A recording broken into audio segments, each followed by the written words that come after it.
एक सेकंड नूर अहमद साहब, एक बात बताइए ना। बर्स साहब कह रहे हैं कि हम देखिए मुस्लिम, आ रहा हूं विवेक साहब यह आंकड़ा आप भी सुन लीजिए। विवेक साहब यह आंकड़ा आप भी सुन लीजिए। वो कह रहे हैं कि हम बताएंगे कि मुस्लिम महिलाएं वोट ना दें बीजेपी को, मुस्लिमों के लिए कुछ नहीं कहा। लेकिन बीजेपी जो दावा कहती है, बीजेपी जो आंकड़ा कर रही है, मैं यूपी के हिसाब से, आप भी सुनिए नूर साहब, आप भी सुन लीजिए। बीजेपी कहती है कि देखिए आबादी 19% है और हम 35% लाभ दे रहे हैं मुसलमानों को, और कहती है कि हमने 45 लाख आवास दिए, 35% मुस्लिमों को दिए। वो कहते हैं कि हमने 2,61,00,000 शौचालय बनाए, 35% मुस्लिमों को दिया हमने। वो कहते हैं कि हमने 15 करोड़ लोगों को राशन दिया, 5 करोड़ मुस्लिमों को भी राशन मिल रहा है। ये कह रहे हैं कि हमने कहीं भेदभाव नहीं किया। वो कह रहे हैं 9 करोड़ लोगों को 5 लाख रुपए सालाना स्वास्थ्य बीमा का योजना का कवर दिया, इसमें 3 करोड़ मुस्लिमों को भी दिया। वो ये दावा कर रहे हैं नूर अहमद साहब। देखिए ये योजनाएं हैं, योजनाएं अगर देश का संविधान योजनाओं को भी जाति और बिरादरी और धर्म के नाम पर बांटने की इजाजत देता, तब ये मुसलमानों को योजनाओं में भी दूर रखते। ये इनकी तमाम साजिशें हैं। जैसे अभी आप बर्क साहब के बारे में बोल रहे हैं, जवाब ले लीजिएगा।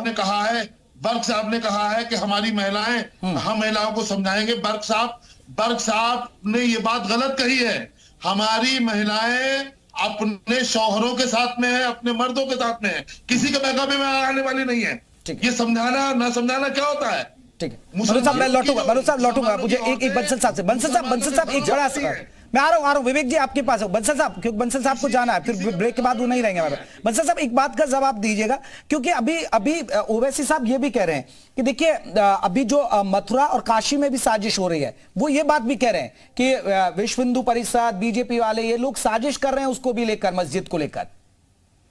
देखिए वर्क अपने ओवैसी साहब के बारे में मैंने सुना है कि ये जो इंग्लैंड से कोई बैरिस्टर बन के आए हैं, इनके बारे में कहा जाता है बैरिस्टर, और इनकी पार्टी में काफी सारे एडवोकेट भी हैं।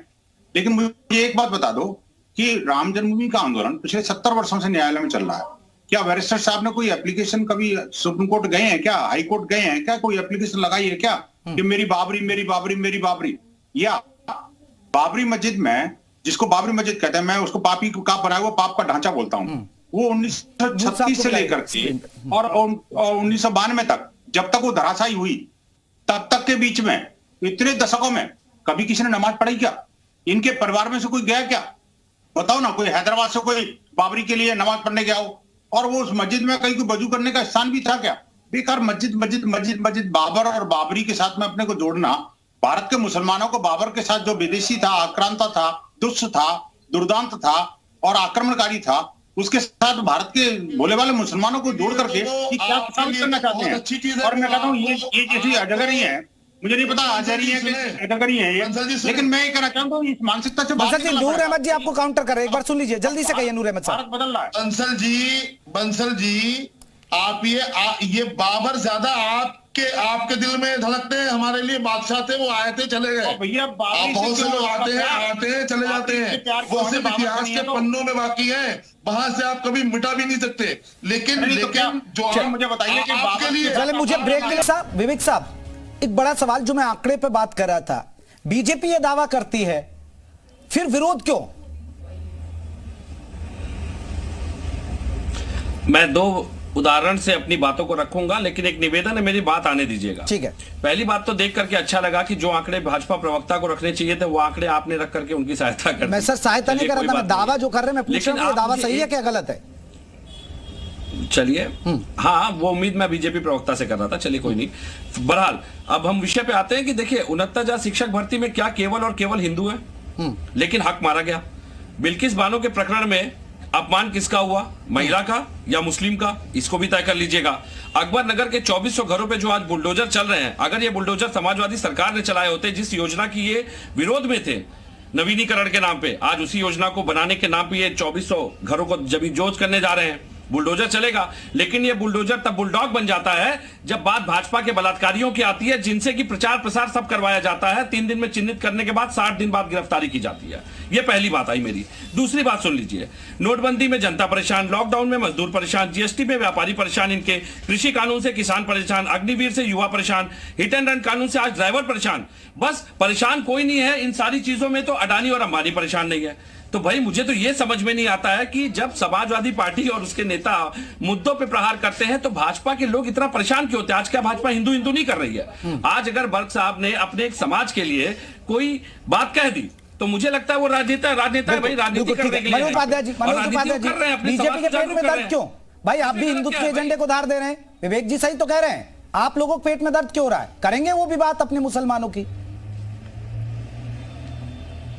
बिल्कुल करें जेपी जी, हम उनके उसमें नहीं परेशान हैं। हम तो ये कह रहे हैं कि न्यायालय का जिस तरह से राम मंदिर के मामले को ये लोग दंगा भड़का, उनका एक बयान में एक छोटा सा कि हमें बाबरी मस्जिद हमें मिले, ये बयान ये जिस प्रकार से अपने, क्योंकि हम जानते हैं कि आतंकवादियों के समर्थन करने वाले आतंकवादियों से ऐसी उम्मीद किया जा सकता है, लेकिन के बाद न्यायालय ने फैसला दिया है। भारतीय जनता पार्टी ने जबरदस्ती नहीं किया है, न्यायालय के फैसले पे भारतीय जनता पार्टी के ने उस पर जो है काम करने के लिए अथॉराइज किया और जनता ने पैसा जमा करके उसको बनवाने का काम किया। अरे भाई आवाज कम करिए, आवाज कम करिए, मैंने नहीं बोला, नहीं तो बोलने ना दूंगा। आप भी सुन लीजिए, जवाब ले लीजिए, फिर आप जो बोलना बोलिए। दूसरी चीज मैं आपको बता दूं, इन लोगों, अरे सुन लीजिए भाई, जेपी जी को चुप कराइए, नहीं तो हमारी आवाज तेज है। अपनी बात तो पहले बोल देंगे कि भाई हमको बोलने दीजिए, आप सुनने का भी क्षमता रखिए। तो दूसरी चीज मैं आपको बता दूं, जेपी जी देखिए, तीसरी चीज मैं बता दूं, मुसलमानों से कहा जा रहा है, अरे भाई आवाज कम करिए, आवाज कम करिए। मुसलमानों को कहा जा रहा है कि हम अपनी बेटियों को, हम अपनी औरतों से कहेंगे, महिलाओं से कहेंगे। अभी हमारे एक मित्र का शौहरों के साथ देंगी, वो तब वो शौहर कहाँ थे जब सऊदी अरब से 3 तलाक दिया जाता था? तब वो कहां थे जब तलाक नामक समाजवादी पार्टी 4 बार सरकार बनाते आई है और तलाक नामक औरतों को जो किस प्रकार से प्रताड़ित करती थी समाजवादी पार्टी अखिलेश यादव के साथ? तब कहां थे वर्ग साहब, तब कहां थे अखिलेश यादव, तब कहां थे विवेक पांडे? इनको सर नहीं लगता किस प्रकार से लालीपाप देकर मुसलमानों को ठगने का काम करते थे?